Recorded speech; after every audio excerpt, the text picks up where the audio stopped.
예, 오늘의 모닝 브리핑 시작하겠습니다. 빅테크가 주도하면서 나스닥이 사상 최고치 돌파를 했고요. 엔비디아가 장중에 4조 달러 시가총액을 넘기기도 했었습니다. FMC 의사로 공개가 됐는데 7월 인하 이야기하는 사람은 2명 정도였고 대부분 올해 후반에는 금리를 내려야 될 것 같다. 이런 정도의 내용이 오고 갔던 것 같습니다. 우리 증시는 정부 정책 기대가 계속 만들어지면서 연일 상승하는 이제 그런 모습이 나타나고 있죠. 그런데 증권주, 지주사, 방산 이런 종목군들이 이번 주에는 주도했는데 오늘장에서 또 변화가 생기는지 그러니까 이 부분이 상당히 이제 중요할 것 같습니다. 우선 미증시는 3대 지수 다 올랐고 러셀 2000 지수가 1% 넘게 올랐는데 나스닥의 상승폭이 더 컸잖아요. 금리가 하락하고 빅테크가 올라가고 그러니까 이렇게 나오면서 이제 시장이 올라갔던 걸로 보여지고 업종도 고르게 올랐어요. 필수 소비재 에너지 그리고 이제 부동산이 빠지긴 했는데 대체로 보면 이제 방어주 성향의 종목군들이 좀 주춤거리고 기술주 포함되어 있는 업종이 강세를 보였구나. 이렇게 이제 좀 티가 났죠. 유틸리티가 올라간 거는 그 AI 관련해서 또 관련된 전력 설비 이런 기업들이 또 올랐거든요. 그래서 전체적으로 AI 관련된 게 다시 또 시장을 주도하는 건가? 이렇게 오늘 시장을 해석하기도 했었습니다.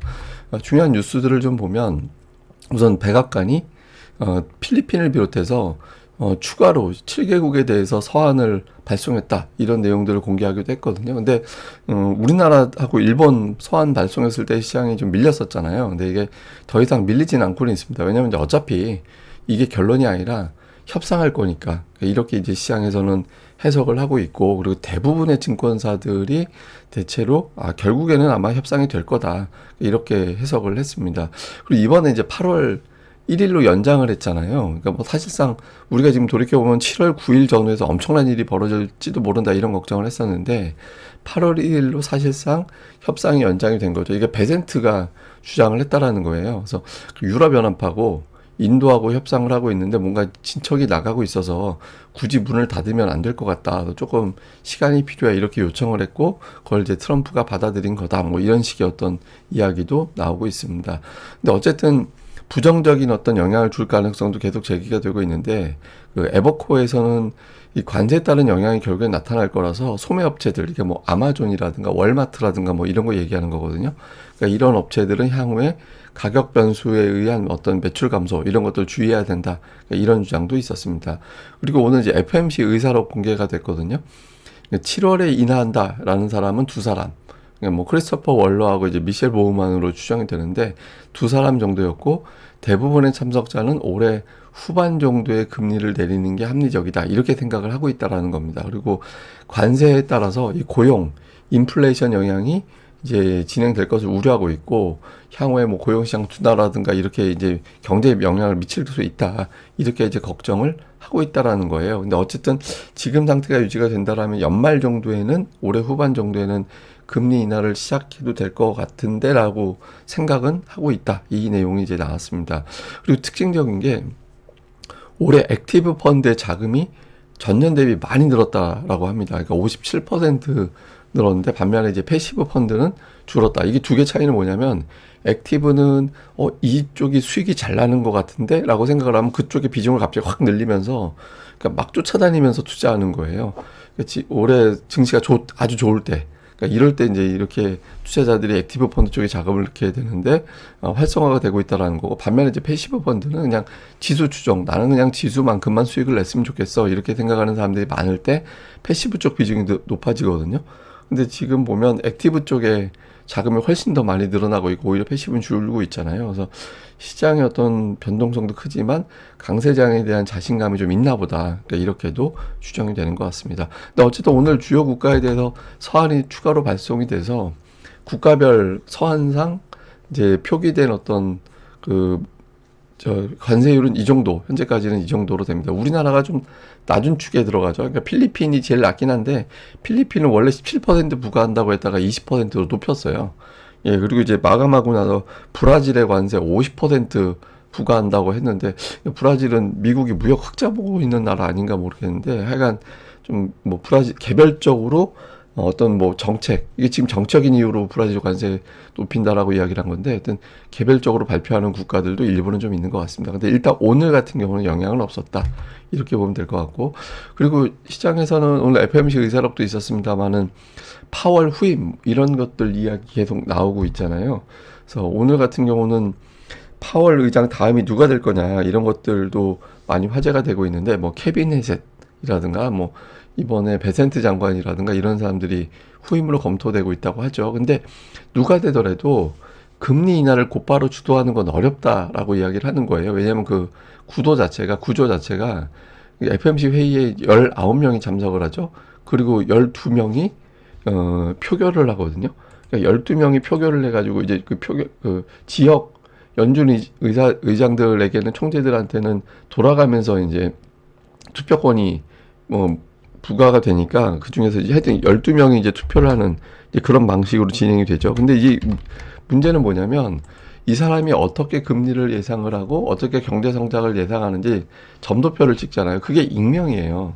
익명을 해서 이래서 누가 어떻게 찍었는지 알 수가 없어서 누구를 설득해야 되는지가 애매할 거다. 물론 이제 사실 알죠. 그러니까 알라면 아는데, 그러니까 이론적으로는 그렇다라는 겁니다. 그래서 그 현재로서는 현실적으로 트럼프가 자기가 인식을 같이 하는 사람을 계속 심는 방식으로 가야 될 것 같다. 그래서 가장 빠른 게 쿠글러가 이제 내년도 1월에 임기가 끝나거든요. 그래서 쿠글러를 이제 대신할 사람으로 캐비넷을 지명을 하고, 캐비넷을 계속 그 안에서 키우고, 파월의 후임까지 캐비넷을 이제 나중에 그 지명하는 거, 이런 방식으로 가서 조금씩 그 안에 뭔가 누군가를 심는 그런 방식으로 갈 것 같다. 근데 이제 그렇게 가능한 게 이미 내년도 초라서 연내 금리 인하는 어차피 안 되는 거잖아요. 그래서 현실적으로 트럼프가 말로는 압박을 할 수는 있지만, 연준이 생각하는 금리 인하의 어떤 경로를 바꾸지는 않을 것 같다. 그래서 시장은 그냥 9월에 내리고 또 연말에 한 번 더 내리고 해서 연내 한 2번 정도 내리는 게 기본적인 방식이고, 트럼프가 원하는 속도는 아닐 것 같다. 이렇게 또 평가를 하는 것 같습니다.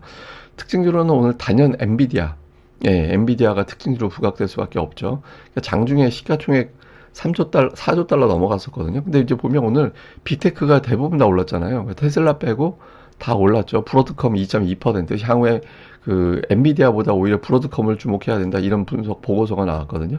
어쨌든 그렇고, 이제 메타가 또 1.7% 가까이 올라갔고, 잘 보면 그 AI 관련해서 강세 보였던 시기에 올랐던 종목군들이 대부분 다 주도를 하는 그런 모습이었거든요.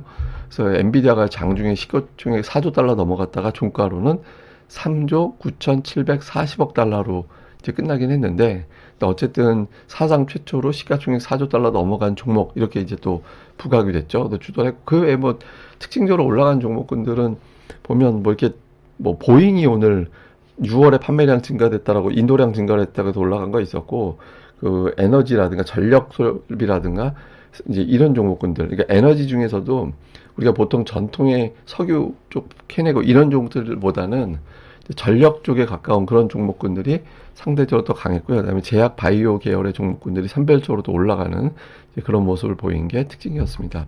근데 이게 그 상반기하고 하반기하고 조금 달라진 게, 이게 러셀 1000 기준인데 상반기에 많이 오른 25개 종목 중에서 탑 25죠. 그러니까. 근데 하반기에 플러스 난 종목이 6개밖에 없다라는 거예요. 그래서 미증시 같은 경우는 상반기 강했던 종목들보다 상반기에 안 오른 종목이 뭐가 있었지? 라고 봐서 이제 덜 오른 종목 쪽으로 매수가 좀 분산되는 그런 모습이 나타나고 있다라는 겁니다. 근데 이제 우리 증시는 오히려 상반기 강했던 종목을 이번 주 들어서는 다시 추종하는 그런 모습이 나오고 있죠. 근데 이게 다시 소외주 쪽으로 넘어가는 흐름이 나올지, 이 부분이 오늘 내일 상당히 중요할 것 같습니다. 일단 코스피는 어제 종가 기준으로 연중 최고치 경신을 했잖아요. 근데 특이한 건 외국인들이 5천억 원 가까이 매도한 날, 그러니까 그리고 기관 투자자들이 매도했음에도 불구하고 개인만 매수했는데 지수가 연중 최고치로 올라갔다. 이거 되게 특이한 거죠. 그러니까 근데 외국인 투자자들이 매도가 특정 업종 산업에 집중되다 보니까 상대적으로 시장 전체에 미치는 영향이 크지 않았어요. 예를 들어서 뭐 삼성전자를 비롯해서 이제 몇몇 종목군들에 좀 집중돼서 시장 전체를 누르는 그런 역할을 하지는 않았다라는 거죠. 근데 다만 지금의 예탁금이라든가 이런 수준으로 볼 때 개인들이 어제 같은 매수세를 지속하면서 시장을 끌어올리기는 어렵거든요. 그래서 특히 이제 금융투자가 지속적으로 매수할지는 의문이라, 오늘은 또 만기도 있고 한데 오늘 이후에 외국인 투자자들의 매수 컴백이 3,150 넘어서 3,200으로 갈 수 있는, 특히 삼성전자의 부활, 이런 것들이 상당히 중요하다라고 봐야 되는데, 삼성전자의 역할이 필요하긴 하죠. 지금은 실적 발표하면 삼성전자는 빠진다. 그러니까 이게 이제 하나의 공식화돼 있잖아요. 작년도 이후에는. 근데 중요한 지지선이거든요. 21선, 이번에 이제 삼성전자가 6만 전자 넘어가고 하는 과정에서 21선을 탁 터치하면 그 다음에 주가가 올라가는 그런 경향이 있었거든요. 그래서 근데 어제 장중에 21선 살짝 터치하고 꼬리를 아주 되게 조금 달았잖아요. 그래서 삼성전자가 여기서 다시 올해 패턴, 6월 이후에 나왔던 패턴을 다시 복원해 나가는지, 이게 이제 되게 중요합니다. 근데 어제 이제 시가총액 상단 대부분 종목이 빠지는데 되게 신기한 날이에요. 그러니까 저렇게 시총상위가 다 빠지면 보통은 삼성전자가 눌리게 되는데, 특히 삼성전자, SK하이닉스 두 종목의 시가총액 합이 지금 22%거든요. 그러니까 코스피 전체 5분의 1이 넘어요. 예, 5분의 1 넘는 종목이 빠졌는데 그래도 두 종목이 지수가 플러스가 났다라는 거는, 그러니까 나머지 종목이 아주 강하게 올라가고, 투자자들이 대형주 안 가면 뭐 상법 개정주 아니면은 조방원 이런 쪽으로 땡기면 되지 뭐, 이렇게 생각을 하고 있다라는 거잖아요. 그래서 어쨌든 시장의 흐름은 대형주가 약해도 올라가고 있다. 그렇지만 이제 여기서 의미 있는 고점을 경신하기 위해서는 시가총액 비중 22%에 달하는 저 두 종목들의 역할이 상당히 필요하다, 이렇게 봐야겠죠. 코스닥 같은 경우는 저 파란색이 지수고 빨간색이 상승 하락 종목수 비율 평균치, 20일 평균치를 보여주는 건데, 지수는 버티는데 어쨌든 종목들은 활성화되지는 않고 있었죠. 그러니까 왜 그러냐면 코스피에 비해서 코스닥 이런 건 상법 과정 개정 관련된 정책주가 없어요. 코스닥은 없다가 아니라 거의 드물어요. 예, 그러다 보니까 최근의 시장 트렌드 자체가 당국의 증시 부양 정책, 상법 개정 이런 것들인데 코스닥의 영향이 별로 없다라는 거죠. 근데 상승과 하락 종목수 비율이 낮다라는 거는 그만큼 소외된 종목이 많다라는 거고, 그러니까 이럴 때 이제 투자자들은 한 번씩은 3,100에서 도대체 뭘 따라가야 되나, 이런 것들에 대한 걱정을 좀 하게 되는 거라서, 관세에 대한 부담이 적은 날은 또 이런 어떤 좀 상대적으로 소외됐던 종목군들 쪽으로 또 관심을 갖게 될 수 있거든요. 그래서 코스닥 쪽에 실적 평가가 좋았는데 못 간 종목군들, 이런 것들도 부분적으로 포트폴리오 일부로는 좀 관심을 가져나가는 것도 필요한 것 같습니다.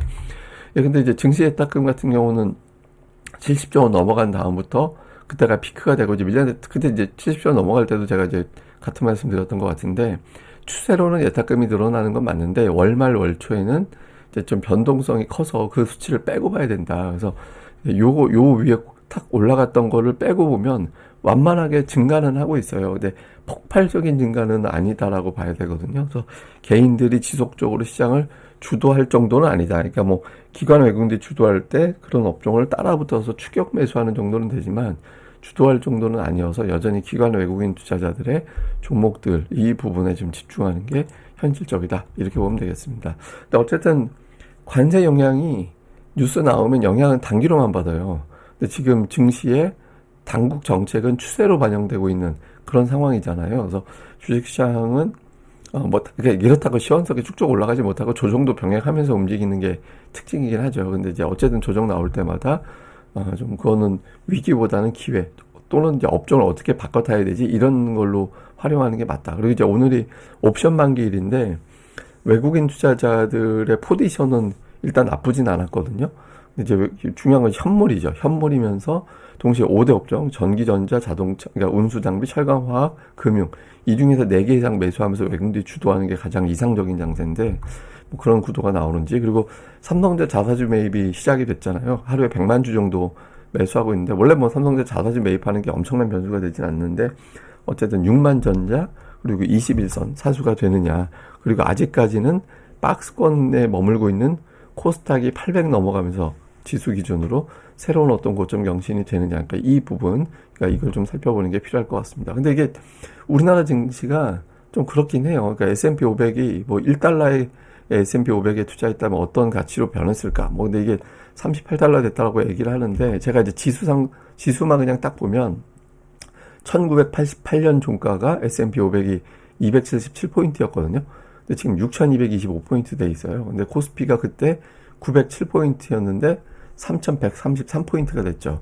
그러니까 증시가 올라온 거는 맞아요. 그러니까 미국 뭐 코스피도 제법 적지 않은 폭이 나오긴 했는데 그러니까 미국에 비해서는 아니죠. 근데 저게 제가 뭐 계속 말씀드렸죠. 작년에는 한창 캠페인 하다가 올해는 뭐 비슷한 효과가 나왔으니까 이제 할 필요가 없다라고 해서 제가 안 하는 거긴 한데, 주식 시장이 강세 보이는 게 소비를 늘리는 굉장히 중요한 단서다. 그래서 뭐 지금 당국에서 코스피의 어떤 뭐 지금까지 성과가 되게 좋죠. 근데 이제 또 하나 개인 투자자들이 정말 성과를 내기 위해서는 코스닥 시장의 멀쩡한 기업들의 주가도 강하게 올라가야 됩니다. 그래서 이제 코스피의 어떤 뭐 증권, 금융 이런 종목군들 강세 이런 것들도 되게 중요하지만 개인 투자자들이 정말 소비를 돈 벌어서 소비까지 확 늘릴 정도 되기 위해서는 이제 코스닥 쪽에 대한 어떤 정책 이런 것들도 필요하지 않나. 그래서 제가 뭐 하나 정도는 또 추가적으로 이야기를 해야 될 것 같아서 제가 작년에 한창 캠페인 했잖아요. 증시가 올라가야 개인들 소비가 는다고. 그래서 또 다른 어떤 이제 캠페인으로 이제는 코스닥에 대한 어떤 정책도 필요하지 않나? 이 내용을 다시 한번 또 이제 이야기를 했습니다. 예, 그냥 그렇다고요. 예, 예. 예, 그럼 또 오늘 하루 또 잘 보내시고요. 저는 또 다음에 뵙겠습니다. 이 방송 구독하기와 좋아요, 예, 꼭 부탁드립니다. 감사합니다.